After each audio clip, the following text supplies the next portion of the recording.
Selamat siang. Siang, siang, siang, luar biasa. Sekali lagi, selamat siang. Siang, siang, siang, Luar biasa ya. Terima kasih untuk semua yang telah hadir pada siang hari ini dan salam untuk kita semua. Shalom. Salve. Salve. Assalamualaikum warahmatullahi wabarakatuh. Waalaikumsalam warahmatullahi wabarakatuh. Yang terhormat Ibu Kepala Urusan Kurikulum, yang terhormat Ibu Kaur Kepala Urusan Kesiswaan, dan yang saya hormati dan yang saya kasihi semua Bapak Ibu guru yang hari ini telah hadir dan mengambil bagian di tempat ini. Sebelum kita memulai kegiatan kita pada siang hari ini, kita akan mengawalinya dengan doa, dan saya meminta Ibu Fatima Sutoro untuk memimpin kita di dalam doa.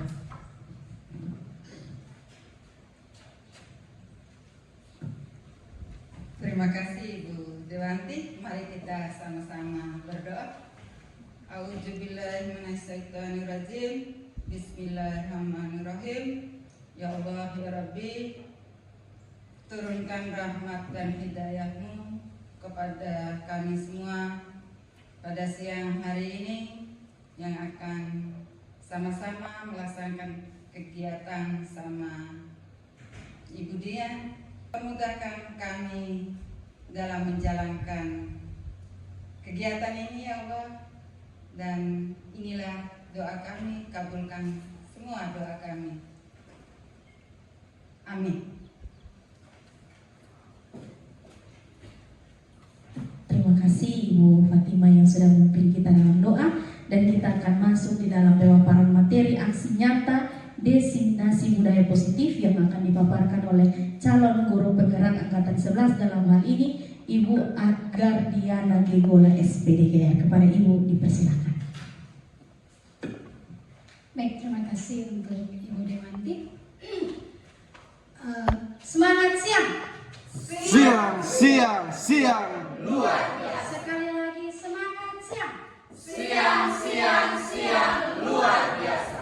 Oke, baik, terima kasih. Kita berikan aplaus untuk kita.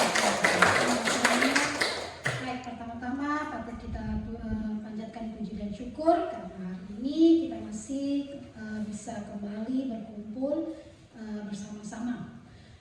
Yang kedua, ucapan terima kasih sebesar-besarnya kepada teman-teman Bapak Ibu guru hebat UPTD SMP Negeri 2 Sulamu yang sudah meluangkan waktu untuk bersama dengan saya melaksanakan kegiatan siang ini. Jadi seperti yang sudah disampaikan oleh MC tadi, Ibu Dewanti, kalau siang ini saya akan melakukan kegiatan aksi nyata, yaitu diseminasi budaya positif. Jadi ini merupakan salah satu kegiatan guru penggerak dalam pendidikan guru penggerak kami ya. Jadi banyak sekali hal positif, banyak sekali materi yang bagus sekali untuk bisa saya paparkan kepada teman-teman semuanya. Jadi baik, kita langsung saja. Sebelum saya masuk ke materi inti, mungkin saya mau bertanya ke teman-teman Bapak Ibu guru hebat semuanya. Mungkin ada yang bisa menyampaikan apa itu budaya positif. Kira-kira seperti apa budaya positif itu? Mungkin bisa satu atau dua orang bisa memberikan pendapatnya. Apa yang dimaksud dengan budaya positif? Saya berikan waktu dan kesempatannya. Oke. Oke, kalau menurut saya budaya positif itu adalah kebiasaan-kebiasaan baik yang biasa kita lakukan di sekolah. Kita berikan aplaus. Mungkin ada lagi yang mau menambahkan? Pas. Oke, jadi benar. Jadi budaya positif itu adalah kebiasaan-kebiasaan. Jadi hal-hal yang biasa kita lakukan. Kita sudah melakukan budaya positif ini di kita punya sekolah ya. Kemudian kita lanjut. Oh ya, sebelum kita masuk ke materi inti lagi. Jadi di sini karena kebetulan materi saya ini tentang budaya positif, maka yuk senyum selama 30 detik. Ya. Jadi Mohon maaf Bu, bisa berdiri. Mungkin berhadapan dengan teman yang ada di samping kiri kanan. Oh ya, kalau itu pada cari saya juga tidak apa-apa. Ya, jadi tujuan tadi untuk senyum ini supaya aura positifnya itu muncul. Ya, kan tadi kan kita sudah lelah di kelas, lelah melakukan kita punya tugas. Jadi, ayo kita senyum. Ya. Oke, silakan berhadapan dengan pasangannya. Ya, dengan saya saja. Ya. Silakan senyum selama 30 detik. Senyum, senyum saja. Jangan lihat bibirnya. Ya, senyum saja. Senyum. Akhirnya ada yang tertawa. Iya. Yang tadi duduk mungkin mukanya masih asam-asam, sekarang sudah mulai senyum, sudah mulai tertawa. Oke, sudah ya 30 detik. Oke, terima kasih. Kita berikan aplaus untuk kita semua. Silakan duduk. Jadi sekarang aura positifnya sudah ada semuanya. Baik, kita lanjut yang berikut. Sebelum kita mulai, maka ada kesepakatan. Sama seperti di kelas, kita harus membuat kesepakatan dengan anak. Jadi di sini saya langsung menawarkan kesepakatan saya. Ya, jadi yang pertama itu menjadi pendengar yang baik. Yang kedua, berkolaborasi untuk kemajuan. Yang ketiga, berbicara ketika dipersilakan. Yang keempat, izin jika meninggalkan ruangan. Dan yang kelima itu mengikuti dengan perasaan gembira. Jadi sebenarnya kesepakatan itu kita buat bersama, tetapi karena berhubungan dengan waktu, maka saya sudah menyiapkannya, tinggal kita sepakati saja. Kalau disepakati, boleh. Kalau tidak juga mau kurang yang mana, silakan.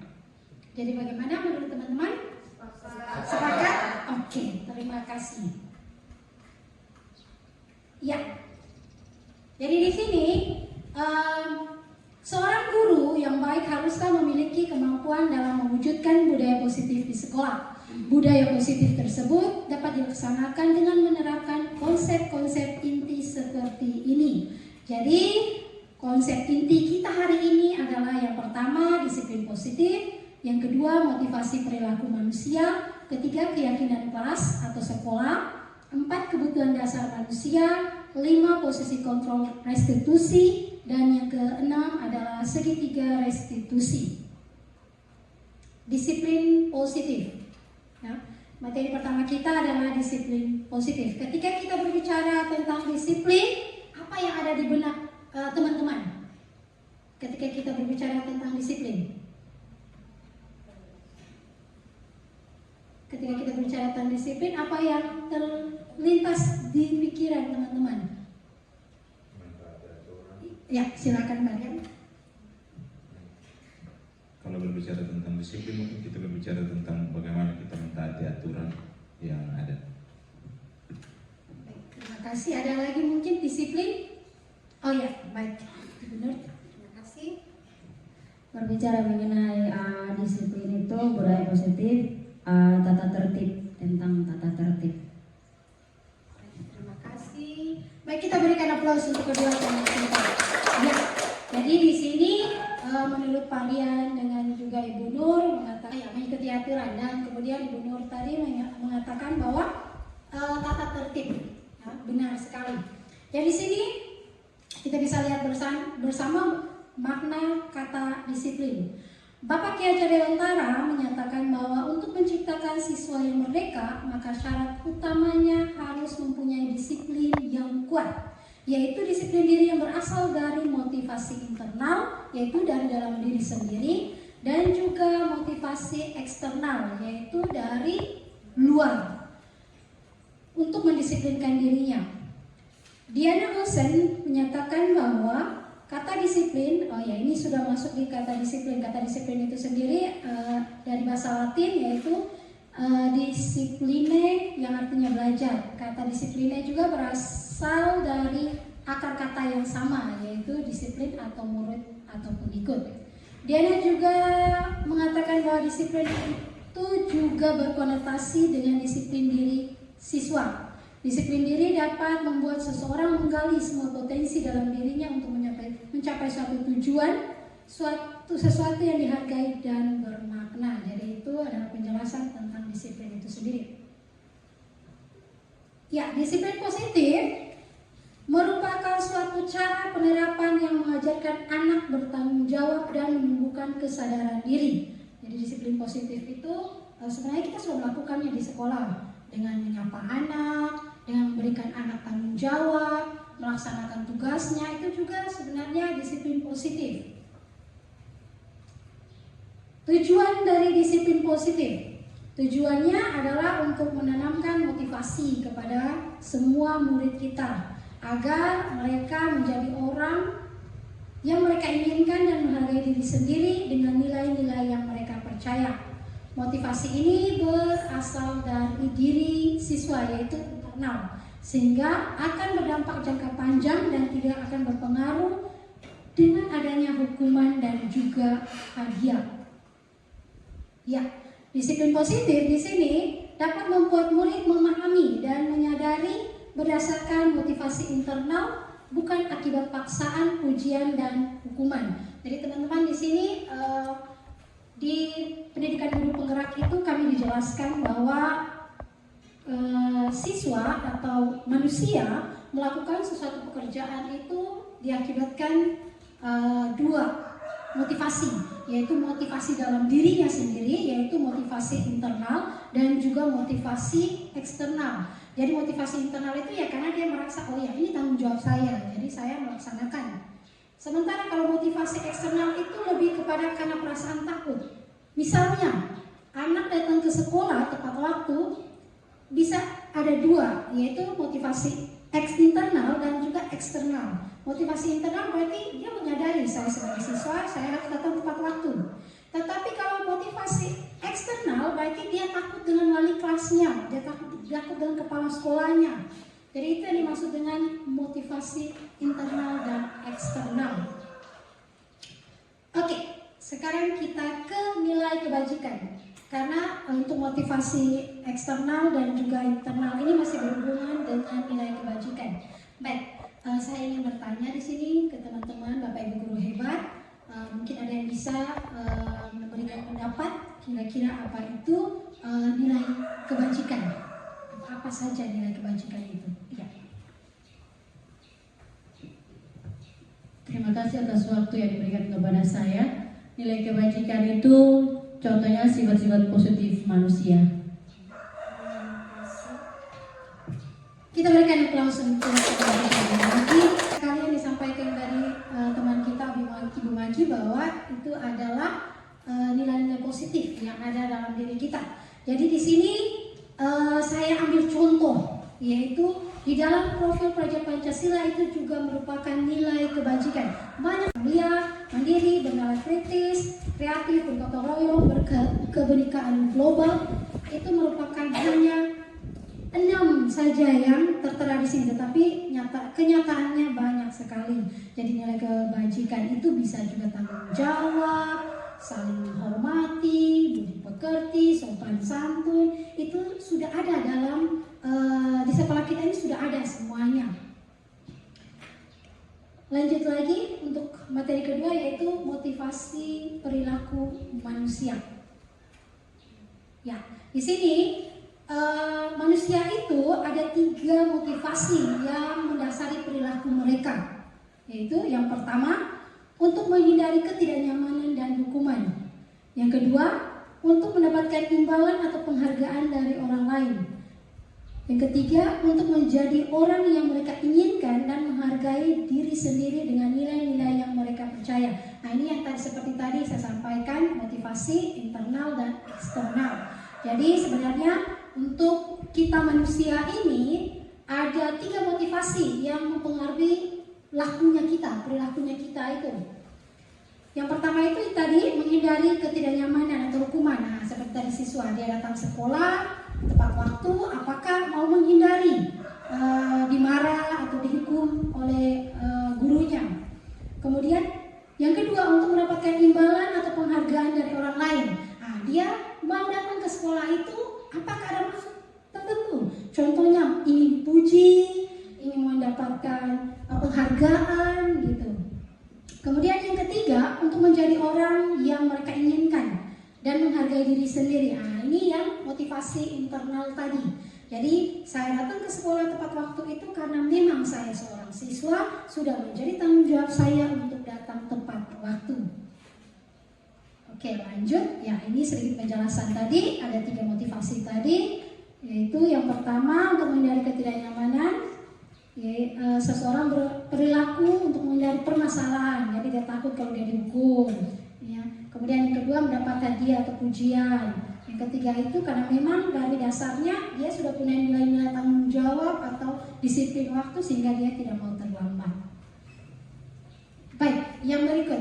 Kita masuk ke materi berikut yaitu tentang keyakinan kelas. Jadi ketika kita berbicara tentang keyakinan kelas, ini kita sama seperti kita bicara tentang kesepakatan kelas. Dan yang seperti teman-teman, Bapak Ibu guru hebat sudah melaksanakan semuanya di dalam kelas bersama anak-anak. Jadi mungkin di sini saya minta kesediaan, mungkin ada yang bisa memberikan sedikit pendapat tentang apa itu keyakinan atau kesepakatan kelas.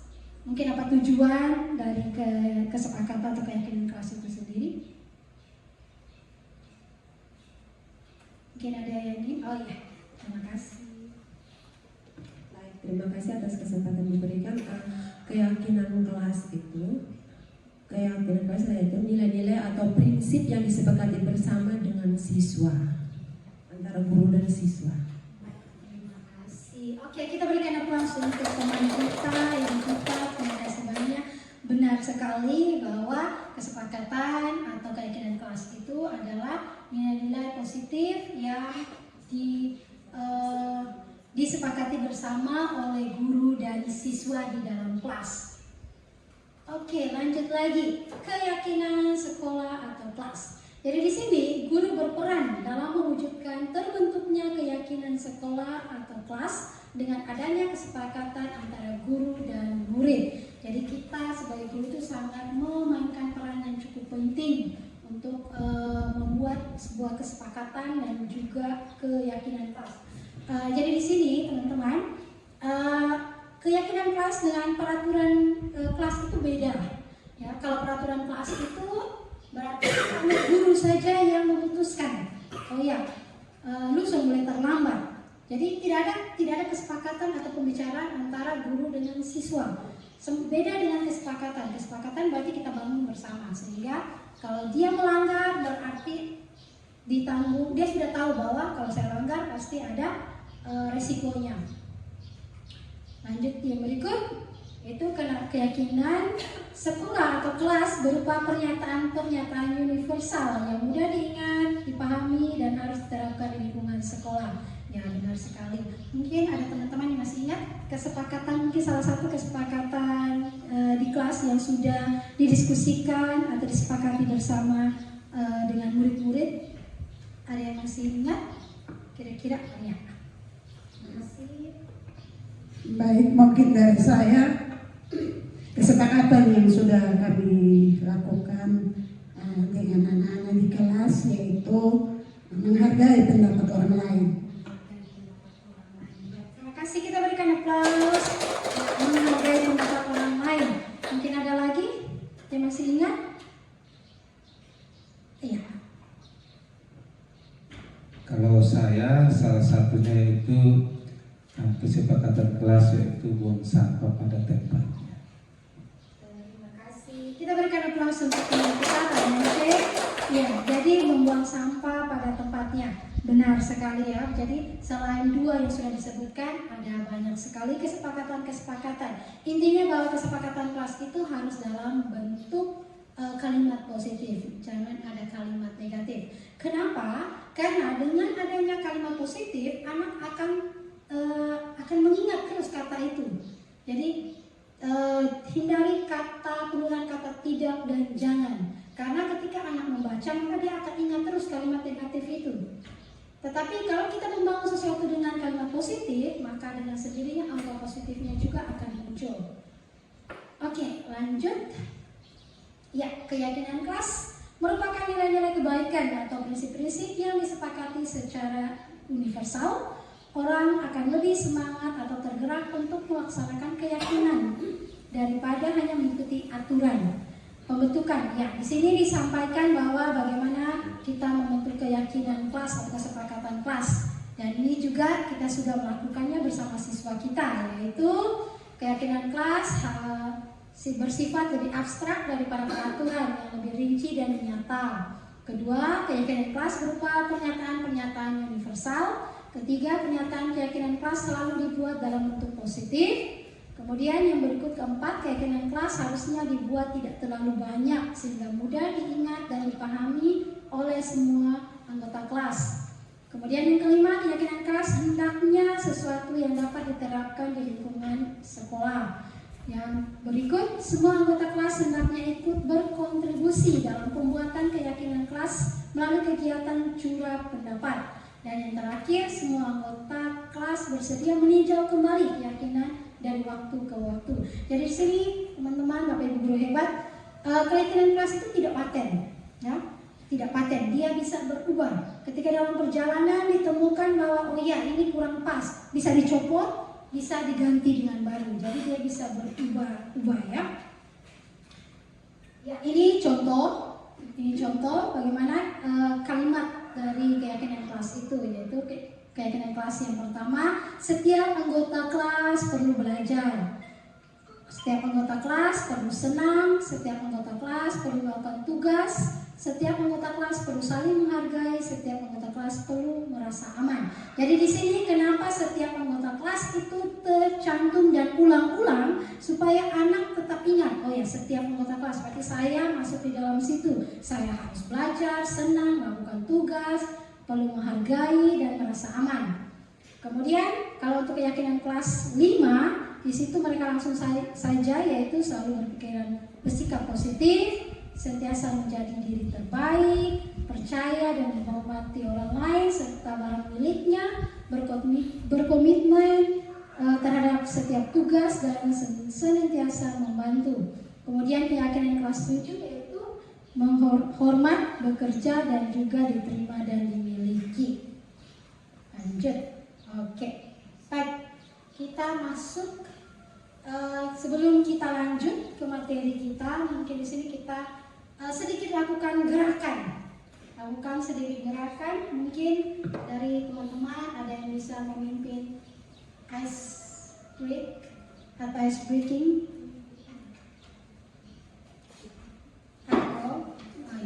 Oke, kita. Oke, baik. Semangat.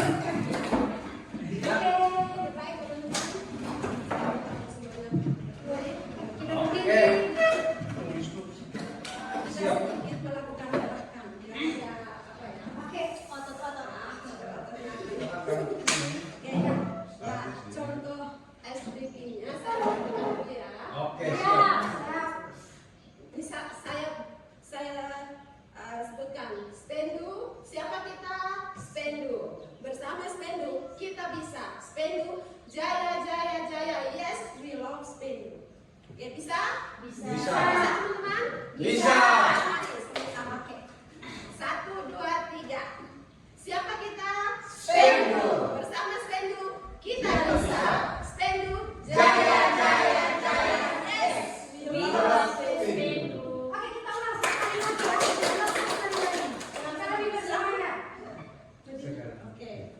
Ulang lagi ya. Oke, 1, 2, 3. Siapa kita? Spendu. Bersama Spendu kita bisa. Spendu, jaya jaya jaya. We love Spendu. Oke, terima kasih. Silakan duduk. Silakan duduk kembali, luar biasa sekali ya. Oke, jadi sekarang kita bisa lanjut, kita punya materi lagi. Oke, jadi masuk yang berikut yaitu kebutuhan dasar manusia. Apa-apa saja kebutuhan dasar. Jadi kalau sebut kebutuhan yang ada di kita punya pemikiran bahwa itu makanan, apalagi yang menjadi kebutuhan dasar, pakaian, benar. Oke, sekarang kita coba lihat pernyataan. Ketika seorang murid melakukan suatu perbuatan yang bertentangan dengan nilai-nilai kebajikan atau melanggar peraturan, hal itu sebenarnya dikarenakan mereka gagal memenuhi kebutuhan dasar mereka. Jadi seperti yang kita ketahui bahwa di setiap sekolah pasti mengalami yang namanya anak bermasalah, ya. Itu pasti anak bermasalah, anak buat onar, anak tidak disiplin. Mereka sebenarnya melakukan itu karena ada alasan, ya. Salah satu alasan yang paling mendasar itu karena mereka gagal memenuhi kebutuhan dasar mereka. Kira-kira apa saja kebutuhan dasar itu? Ya, ini dia. Jadi ada 5 kebutuhan dasar manusia. Ya. Yang pertama itu kebutuhan dasar bertahan hidup atau survival. Kemudian kebutuhan dasar yang kedua yaitu kekuasaan atau power, kebebasan atau freedom, kesenangan yaitu fun, dan juga kasih sayang atau rasa diterima, love and belonging. Kebutuhan dasar manusia semua yang dilakukan setiap manusia tentu mempunyai tujuan, yaitu untuk mendapatkan apa yang diinginkan. Menurut Dr. William Glasser dalam Choice Theory terdapat 5 kebutuhan dasar manusia dari yang ini, 5 ini. Coba kita lihat apa-apa saja yang bisa kita temukan. Yang pertama, kebutuhan bertahan hidup merupakan kebutuhan bersifat fisiologis untuk bertahan hidup, misalnya kesehatan, rumah, makanan. Komponen psikologis dari kebutuhan ini adalah kebutuhan akan perasaan aman. Jadi kebutuhan yang pertama untuk bertahan hidup ya pasti kita butuh makan, tempat tinggal. Kemudian yang kedua, kebutuhan cinta dan kasih sayang, kebutuhan untuk diterima. Kebutuhan ini termasuk kebutuhan psikologis yang meliputi kebutuhan akan hubungan dan koneksi sosial, kebutuhan untuk memberi dan menerima kasih sayang, kebutuhan untuk merasa menjadi bagian dari suatu kelompok, dan kebutuhan untuk tetap terhubung dengan orang lain. Siswa yang mempunyai kebutuhan cinta dan kasih sayang yang tinggi biasanya ingin disukai dan diterimai oleh lingkungannya, akrab dengan orang tuanya, biasanya belajar bila suka dengan gurunya, menganggap penting teman sebaya dan suka belajar kelompok. Nah, ini biasa kita temukan di dalam kelas ya. Kalau anak itu kalau dari rumahnya kasih sayangnya itu sudah terpenuhi, maka dia datang sekolah dia akan aman-aman saja. Dia tidak akan berulah, dia tidak akan onar. Beda kalau dengan anak yang memang dari rumahnya sedikit berantakan.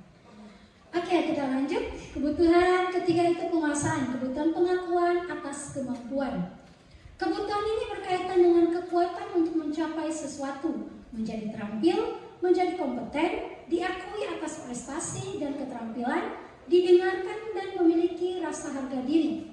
Siswa yang mempunyai kebutuhan pengakuan yang tinggi biasanya akan selalu ingin menjadi pemimpin, suka mengamati sebelum mencoba hal baru, dan merasa kecewa jika melakukan kesalahan, rapi, sistematik, dan selalu ingin mencapai yang terbaik. Nah, ini juga pasti kita temukan di kita punya siswa. Ya, ada siswa itu dia maunya dia saja, biar beta sah. Dia selalu ingin tampil karena dia butuh pengakuan atas kemampuannya. Yang keempat, kebutuhan kebebasan, kebutuhan akan pilihan. Merupakan kebutuhan akan kemandirian, mempunyai pilihan dan mampu mengendalikan arah hidup seseorang. Siswa yang mempunyai kebutuhan kebebasan yang tinggi menginginkan pilihan, perlu banyak bergerak, suka mencoba-coba, tidak terlalu berpengaruh oleh orang lain, dan suka hal yang baru dan menarik. Ya, jadi pasti dalam kelas itu kita menemukan ada anak yang memang tidak bisa diam, ada saja yang dibuat, dia mau mencoba hal-hal baru. Dan yang terakhir yaitu kebutuhan kesenangan, kebutuhan untuk merasa senang. Merupakan kebutuhan untuk mencari kesenangan, bermain dan tertawa. Siswa dan kebutuhan kesenangan yang tinggi biasanya akan menikmati apa yang dia lakukan, konsentrasi melakukan hal yang disenangi, suka permainan, suka mengoleksi barang, dan suka melucu atau bergurau. Dan ini juga di siswa SMP UPTD SMP Negeri 2 Solong ini juga pasti ada. Dan dari 5 kebutuhan ini kira-kira dari setiap kita bisa merefleksikan kira-kira saya berada di mana ini. Saya kira-kira apakah kalau kebutuhan dasar yang paling utama pertahanan pasti semua orang, kita semua pasti membutuhkan itu. Kemudian kira-kira siapa yang membutuhkan kasih sayang atau perhatian yang lebih. Kemudian kebutuhan penguasaan dan kebutuhan kebebasan dan juga kesenangan. Kira-kira kita bisa merefleksikan kira-kira saya ada di mana. Lanjut yang berikut, yaitu posisi kontrol restitusi. Sebelum saya mulai mungkin ada bapak ibu guru hebat yang pernah mendengar kata restitusi. Pernah dengar? Pernah dengar atau belum? Sudah. Oke, ada yang sudah, ada yang mungkin baru mendengar, baru mengenal. Oke, kalau begitu mungkin ada yang bisa berpendapat kira-kira apa itu restitusi? Ada kok? Ya, restitusi. Belum ada yang belum. Oke, tidak apa-apa kalau memang belum. Karena ini kalau untuk saya juga cukup baru. Ketika masuk di pendidikan guru penggerak baru saya mengenal apa itu restitusi. Oke, jadi ketika berbicara tentang posisi kontrol restitusi, yaitu kita berbicara tentang kita guru. Ya, kita guru itu memainkan 5 posisi kontrol. Ya, apa saja? Yaitu yang pertama, posisi kontrol sebagai penghukum. Yang kedua, posisi kontrol pembuat orang merasa bersalah. Yang ketiga, posisi kontrol teman. Yang keempat, posisi kontrol monitor atau pemantau. Dan yang kelima, yaitu posisi kontrol manajer. Kira-kira kita ada di mana ini? Dan apa sebenarnya posisi kontrol itu? Sebelum kita lanjut, kita nonton sedikit video sehingga kita bisa mengetahui secara jelas apa itu 5 posisi kontrol.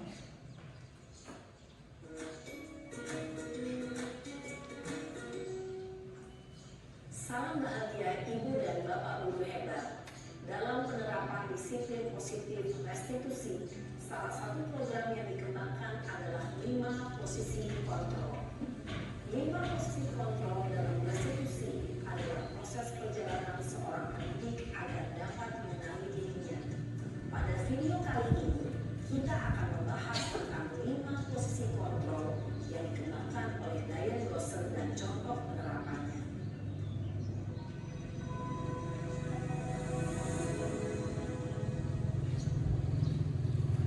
5 posisi kontrol itu adalah 1. Posisi penghukum. 2. Posisi pembuat merasa bersalah. 3. Posisi tenang. 4. Posisi pemantau atau monitor. Dan 5. Posisi manajer. Untuk lebih memahami kelima posisi tersebut, mari kita saksikan kasus Naren yang terlambat hadir 20 menit di sekolah dan melihat bagaimana kelima posisi kontrol dalam menghadapi masalah tersebut.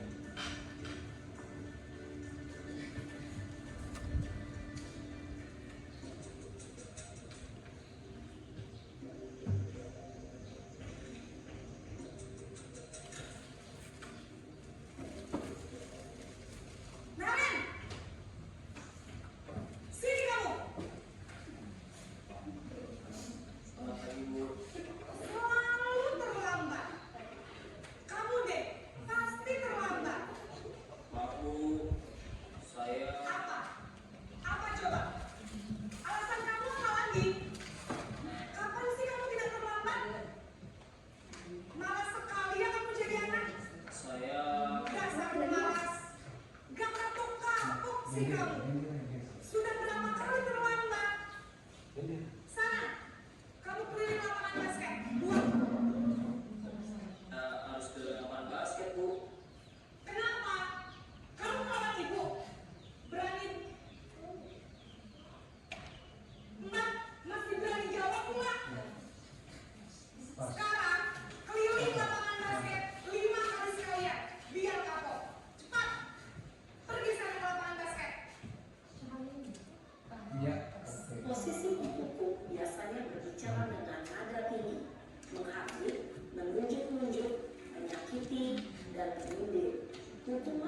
berupa fisik maupun psikis. Ibu dan bapak guru hebat, dampak yang terjadi pada murid ketika guru berada pada posisi pemukul adalah murid cenderung akan memberontak, bahkan menyimpan dendam.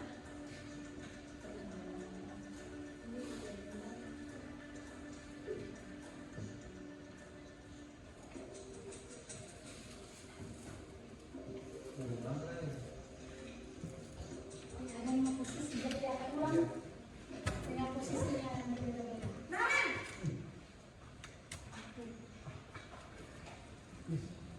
Selamat pagi Bu. Naren, kamu kenapa terlambat lagi, nak? Ya Tuhan, Naren, kamu senang ya bikin ibu susah ya?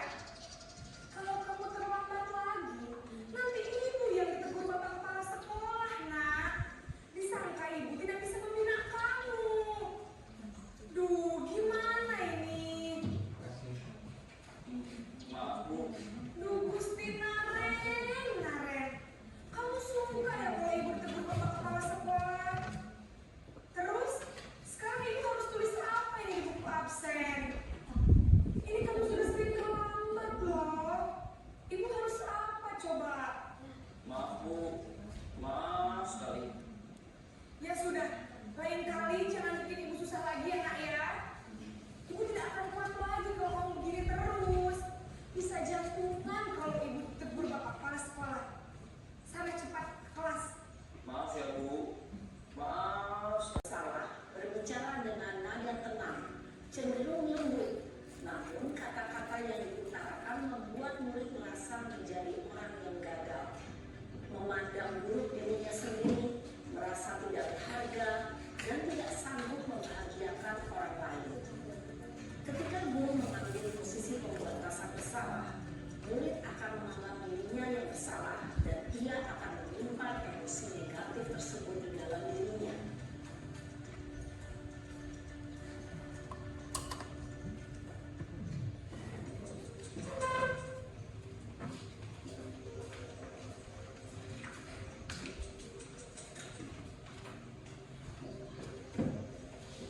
Naren!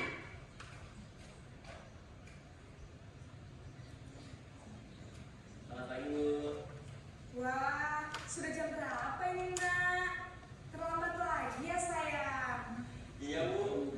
Habis ibu saya rumah membangunkan saya Bu. Kamu malah menyalahkan ibu kamu.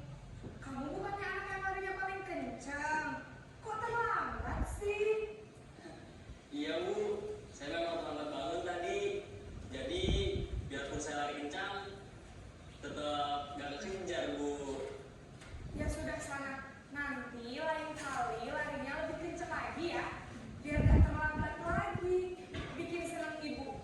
Demi ibu. Bisa kan? Bisa lah Bu. Ya sudah sana masuk kelas. Ibu beresin urusan absen kamu. Kamu ini ada-ada saja. Dalam posisi teman, guru berbicara dengan nada suara ramah, akrab, cenderung bersenda gurau untuk menjaga suasana tetap santai.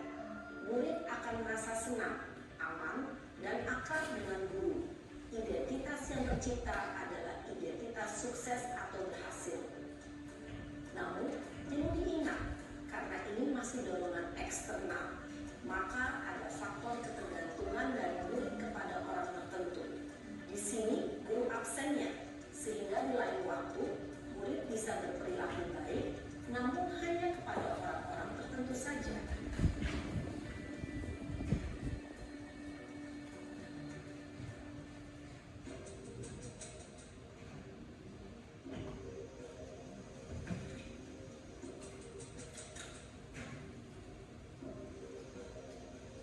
Naren!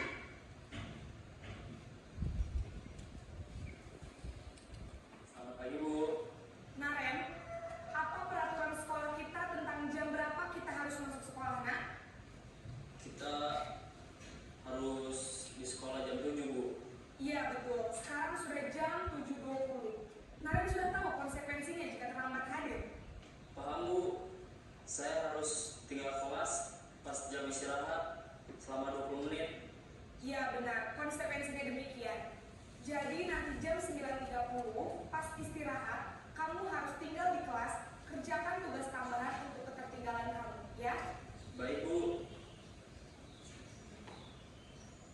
Posisi pemantau mengandalkan penghitungan atau data untuk mengontrol murid. Guru mengarahkan murid berdasarkan peraturan dan konsekuensi. Seorang pemantau menunjukkan bahasa tubuh dan ekspresi wajah yang datar dan cenderung formal.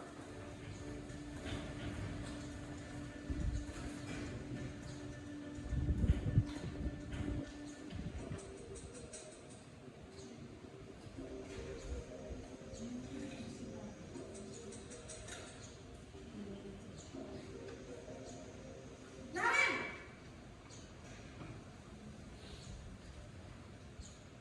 Selamat pagi, Bu. Selamat pagi, Naren. Maaf, Bu. Saya terlambat.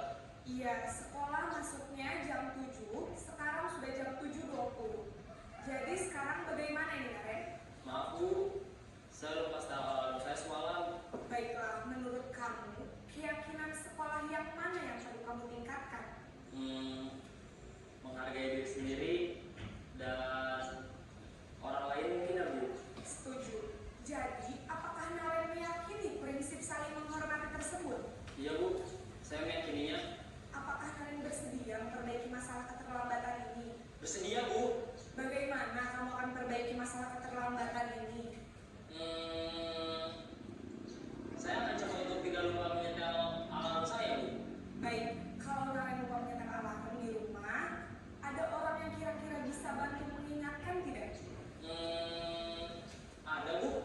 Kakak saya, Kak Emma. Ada lagi selain Kak Emma? Selain Kak Emma, ada ibu saya. Baik, jadi yang mengingatkan Naren adalah Kak Emma dan ibu kamu, ya? Kira-kira akan mulai start alarm kapan nih, Naren? Setelah pulang sekolah, akan segera saya lakukan. Baik, jadi Naren akan setel alarm untuk bangun besok pagi dan akan diingatkan oleh kakak dan ibunda Naren, ya? Ada lagi yang mungkin perlu dilakukan, Naren? Agar tidak terlambat bangun lagi. Tidak ada, Bu. Baik, Naren. Terima kasih untuk kerjasama kamu. Sekarang kamu perlu kembali ke kelas untuk belajar. Baik, Bu. Terima kasih. Posisi manajer adalah posisi kontrol yang disarankan untuk membimbing murid memiliki sikap disiplin yang positif, yaitu murid yang mandiri, bertanggung jawab, dan dapat memecahkan masalah. Tujuan dari posisi ini adalah agar murid dapat berefleksi atas tindakannya. Guru akan dengan tulus memberikan pertanyaan-pertanyaan bermakna, sehingga membuat murid dapat belajar dari kesalahannya dan mencari sebuah solusi untuk menyelesaikannya. Ibu dan Bapak guru hebat, setelah mengamati adegan kelima posisi kontrol tadi, kira-kira posisi mana yang paling ideal? Posisi mana yang dapat menunjang motivasi intrinsik murid? Ya, tentu posisi manajer. Posisi ini memang posisi ideal yang ingin dituju setiap pendidik. Pada posisi inilah, guru dapat menerapkan disiplin positif yang berpihak pada murid, yang memerdekakan murid. Perjalanan seorang pendidik tentunya tidak mudah untuk sampai pada posisi seorang manajer. Namun, tujuan kita pasti, yaitu menciptakan murid-murid yang mandiri, merdeka, dan bertanggung jawab. Semoga penggambaran 5 posisi kontrol yang telah diperlihatkan ini dapat menjadi ajang refleksi bagi kita semua, agar dapat terus mengasah dan menerapkan disiplin positif yang memerdekakan murid. Mari terus berlatih dan bersemangat. Selamat menerapkan. Salam dan bahagia Ibu dan Bapak Guru hebat. Iya, jadi video itu sudah menjelaskan kira-kira posisi kontrol mana yang selama ini sudah kita lakukan. Kira-kira Bapak, teman-teman Bapak Ibu guru hebat pernah berada di posisi mana? Apakah posisi penghukum, posisi teman, atau berada di posisi mana? paling sering berada di posisi mana? Mungkin bisa ada yang berpendapat, Mama biasa berada di posisi mana? Saya biasa di posisi teman. Oh iya, Mama biasa di posisi teman. Ada lagi mungkin kalau Kakak Ibu Yusmi ada di posisi mana? Lebih sering? Kalau saya lebih sering di posisi 1, menghukum. Oke, baik. Jadi kalau saya secara pribadi, saya pernah berada di posisi pembuat orang merasa bersalah, teman, dan juga penghukum.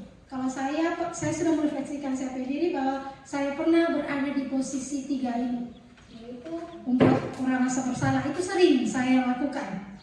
Kemudian sebagai teman, ya, sering juga, dan penghukum, ya, saya sering. Jadi dari sekarang kita sudah bisa merefleksikan kira-kira dari 5 posisi kontrol ini yang diminta untuk setiap guru itu yaitu berada di posisi manajer. Ya, bagaimana kita tidak menghukum anak, tetapi kita membantu dia untuk menyelesaikan masalahnya. Baik, kita lanjut. Tujuan dari 5 posisi kontrol guru terhadap siswa adalah mencapai posisi manajer, di mana pada posisi ini siswa dapat menjadi pribadi yang mandiri, merdeka, dan bertanggung jawab atas segala perilaku dan sikapnya, yang pada akhirnya dapat menciptakan lingkungan yang positif, aman, dan nyaman. Memang sedikit sulit untuk berada di posisi itu, tetapi kalau kita coba, saya yakin pasti bisa. Oke, kita sampai pada materi yang terakhir kita, yaitu segitiga restitusi. Jadi kalau tadi kita mengenal yang namanya 5 kontrol guru, kali ini kita coba berkenalan dengan segitiga restitusi. Apa itu segitiga restitusi? Baik, restitusi sebagai sebuah cara menanamkan disiplin positif pada siswa. Menurut Gosen, restitusi merupakan proses menciptakan posisi bagi siswa untuk memperbaiki kesalahan mereka, sehingga mereka bisa kembali pada kelompoknya dengan karakter yang lebih kuat. Restitusi dapat membantu siswa menjadi lebih mempunyai tujuan, disiplin positif, dan memulihkan dirinya ketika berbuat salah. Restitusi menguntungkan korban dan si pembuat salah. Ciri-ciri restitusi. Restitusi, yang pertama, restitusi bukan menebus kesalahan, tetapi untuk belajar dari kesalahan. Restitusi memperbaiki hubungan. Restitusi adalah tawaran, bukan paksaan. Restitusi menuntun untuk melihat ke dalam diri. Restitusi mencari kebutuhan dasar yang mendasari tindakan. Restitusi diri adalah cara yang terbaik. Fokus pada karakter, bukan tindakan. Restitusi menguatkan, dan yang terakhir mengembalikan siswa yang berbuat salah pada kelompoknya. Ya, jadi ini adalah tahapan ketika kita membuat segitiga restitusi. Jadi di sini ketika anak membuat masalah, kita bisa menerapkan yang namanya segitiga restitusi. Jadi kita tidak langsung menghukum. Jadi segitiga restitusi ini adalah cara kita seorang guru berada di posisi manajer. Ketika anak buat masalah, kita tidak langsung hukum, langsung bentak, tetapi kita melakukan tahapan ini. Yang pertama yaitu menstabilkan identitas. Yang kedua, validasi tindakan yang salah, dan yang ketiga, menanyakan keyakinan. Nah, itu sebabnya kenapa di dalam kelas itu harus ada kesepakatan atau keyakinan kelas. Karena ketika kita sudah membangun sebuah keyakinan di dalam kelas bersama murid kita, maka ketika dia membuat salah, kita bisa menggunakan tahapan ini untuk mengembalikan dia untuk menjadi lebih baik lagi. Ya, yang pertama, apa itu menstabilkan identitas? Di sini, sisi ini merupakan bagian dasar dari segitiga yang bertujuan untuk mengubah identitas anak dari yang gagal karena melakukan kesalahan menjadi orang yang sukses. Contohnya seperti ini. Jadi ketika anak buat salah, kita panggil, kita tanya ke dia, kita stabilkan dulu identitasnya. Jadi di sini kita bilang, mungkin kita tanyakan masalahnya apa. Jadi dia cerita, dia cerita dan dia merasa bahwa dia bersalah, maka kita bisa gunakan kalimat ini. Berbuat salah itu tidak apa-apa, tidak ada manusia yang sempurna. Kita bisa menyelesaikan. Ibu tidak tertarik untuk mencari siapa yang salah, tetapi ibu ingin mencari solusi dari permasalahan ini. Ketika anak fokus pada kesalahan, maka akan sulit untuk melakukan restitusi.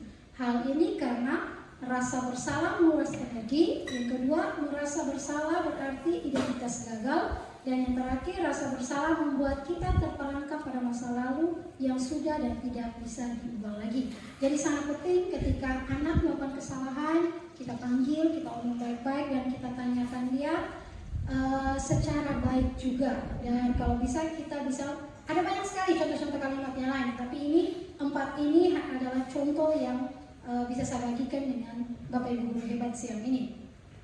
Kemudian yang kedua, sisi validasi tindakan yang salah. Restitusi tidak menyarankan guru berbicara kepada siswa bahwa melanggar peraturan adalah sikap yang baik. Tetapi dalam restitusi harus memahami alasannya dan memahami bahwa setiap orang pasti melakukan hal yang terbaik pada waktu tertentu. Untuk itu perlu dilakukan validasi terhadap kebutuhan dari siswa dengan menggunakan contoh kalimat berikut. Contoh yang pertama, kalimat pertama, padahal kamu bisa melakukan yang lebih buruk dari ini ya.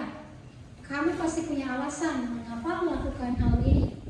Kamu boleh mempertahankan sikap itu, tapi kamu harus menambah sikap yang baru. Jadi ini contoh-contoh kalimat ketika kita melakukan tahapan segitiga restitusi, yaitu dalam sisi validasi tindakan yang salah. Dan yang ketiga, yaitu sisi menanyakan keyakinan.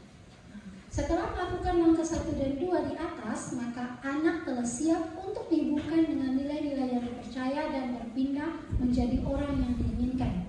Contoh pertanyaan yang dapat digunakan yaitu, apa yang kita percaya sebagai kelas atau keluarga? Apa nilai-nilai umum yang telah kita sepakati? Kamu mau jadi orang yang seperti apa? Jadi ketika dia sudah buat salah, kita sudah tanyakan, kita coba untuk menanyakan keyakinan. Sebabnya kenapa keyakinan kelas itu memang sangat penting di dalam kelas, sehingga dia bisa mengingat kembali apa yang diyakini dan dia bisa menyebutkan. Jadi untuk tindakan atau tahapan segitiga restitusi ini, ketika kita berada di posisi manajer, kita sangat-sangat terbantu dengan tahapan ini. Dan kemarin saya sempat mempraktekkan bersama 2 anak. Memang awalnya agak susah, tetapi saya yakin ketika kita yakini dan kita coba untuk melakukan, saya yakin pasti akan berjalan dengan baik. Beda ketika anak melakukan kesalahan, kemudian kita panggil, kita bentak mereka, itu akan sangat berbeda hasilnya ketika kita berada di posisi manajer. Baik, itu saja dari saya. Terima kasih banyak. Sebelum saya akhiri, mungkin ada hal-hal yang ingin ditanyakan, saya berikan waktu dan kesempatan sebelum saya tutup, saya akhiri. Mungkin ada yang mau bertanya mungkin, atau usul, saran. Sana ada kok? Sana ada. Oke, kalau pas. Baik, terima kasih banyak. Jadi Bapak Ibu guru hebat semuanya, terima kasih banyak sudah meluangkan waktu bersama saya sampai dengan jam 12. Jadi tadi kita mulai jam 11, selesainya jam 12, 1 jam telah bersama dengan saya. Terima kasih banyak dan salam dan bahagia Bapak Ibu guru hebat. Terima kasih.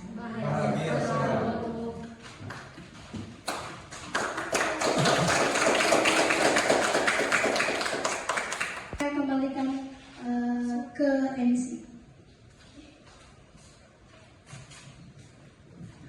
Terima kasih Ibu Dian dengan materi yang luar biasa, aksi nyata dengan disiplin positif. Masih semangat kok? Ada semangat kok? Ada. Oke. Tadi lihat kemana lah Ibu Tita? Kayaknya dia terlupa. Kita ulang sekali ya, saya belum bubar, no?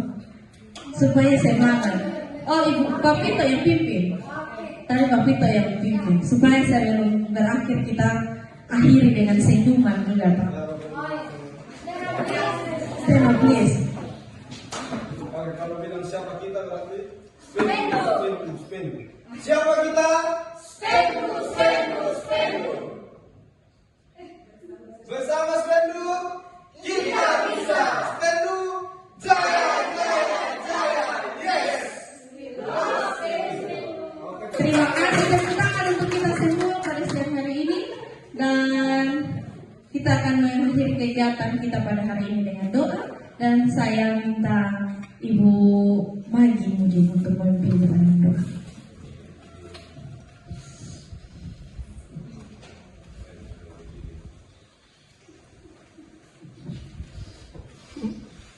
Sebelum saya berdoa, izinkanlah saya berdoa menurut ajaran agama saya, yaitu Kristen Protestan. Mari berdoa. Segala puji dan syukur kami panjatkan ke hadapan hadirat-Mu Allah untuk perkenanannya. Allah masih melindungi, memberkati kami dari pagi hingga siang ini Tuhan. Kami telah mulai kegiatan kami pada hari ini bersama dengan Ibu Dian. Kiranya apa yang dipaparkan, apa yang disampaikan oleh Ibu Dian, kami bisa mengerti dan kami bisa pahami, dan kami melakukannya bersama-sama dengan anak kami ya Tuhan. Bapa yang baik, mengampuni akan kesalahan kami yang kami perbuat kepada teman kami, kepala sekolah, bahkan sesama kami, maupun terlebih menyakiti hati suci-Mu ya Tuhan. Kini tiba saatnya kami mau pulang, Tuhan tentu sertai kami di jalan, tibakan kami di rumah dan bertemu dengan sanak saudara kami. Hanya di dalam anak Yesus Kristus kami datang dan berdoa kepada Bapa di surga. Haleluya, amin. Terima kasih Ibu Magi. Dengan begitu kita mengakhiri kegiatan kita sampai dengan hari ini, dan kita ketemu lagi di lain hari. Selamat siang, sampai jumpa.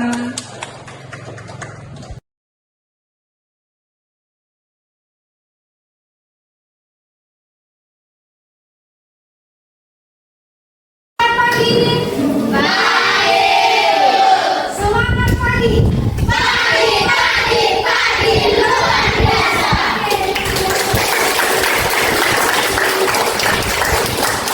Bagaimana kabarnya hari ini? Baik. Baik. Jadi hari ini kita akan membuat kesepakatan atau keyakinan kelas ya. Baik, sebelum kita mulai membuatnya, ini saya tanya dulu.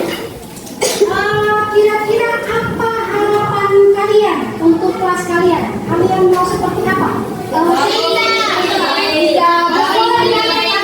angkat tangan. Oke, Mas Anda Bulan. Nyaman. Oke. Bersih. Rapi. Disiplin. Indah. Bagus. Oke. Semua menginginkan hal yang baik ya. Oke, sekarang Miss akan bisa menuliskan hal-hal apa saja, harapan-harapan atau mungkin aturan-aturan di kelas. Setelah menuliskannya, silakan ditempel di depan ya. Satu orang dapat satu, silakan ditulis. Kamu punya keinginan, harapan.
disiplin itu bisa masuk di sini.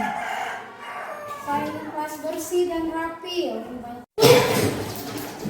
Di sini ada tertulis tidak boleh terlambat.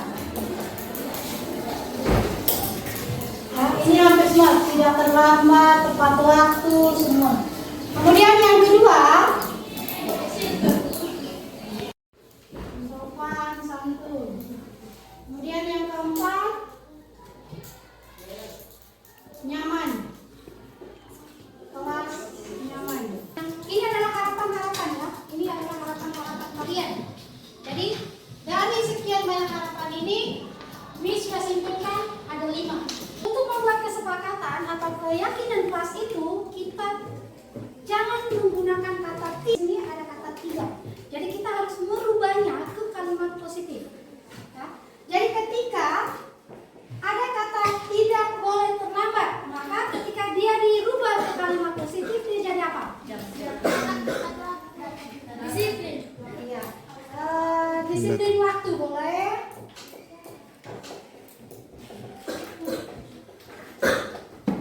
Kemudian kelas bersih. Kelas bersih ini masuk di mana? Kebersihan. Yes. Kemudian yang berikut, yang ketiga, sopan santun. Sikap sopan santun ya, dia tetap sopan, sopan santun. Kelas nyaman, ini masuk di mana? Kebersihan. Apa? Disiplin. Nyaman masuk di mana? Damai. Akhir itu jujur. Oke, ini adalah kesepakatan. Maka di sini Miss akan berikan ini.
Assalamualaikum warahmatullahi wabarakatuh. Perkenalkan, nama saya Wamila Nampa. Saya dari kelas 8B. Hari ini kami merasa senang sekali karena bisa dilibatkan dalam membuat kegiatan kelas. Semoga kami semua bisa menerapkannya. Terima kasih. Assalamualaikum warahmatullahi wabarakatuh. Selamat siang, perkenalkan nama saya Jason William Sekoy. Saya dari kelas 8B. Hari ini saya merasa senang karena kami bersama Miss Dian membuat keyakinan kelas bersama. Semoga kami bisa menerapkan keyakinan positif di kelas kami. Terima kasih. Selamat siang, perkenalkan nama saya Clarissa Luna, saya dari kelas 8B. Hari ini saya merasa sangat bahagia karena saya bersama Miss Dian. Saya menjadi tahu apa itu keyakinan kelas dan semoga itu saya melaksanakannya dalam kehidupan sehari-hari saya.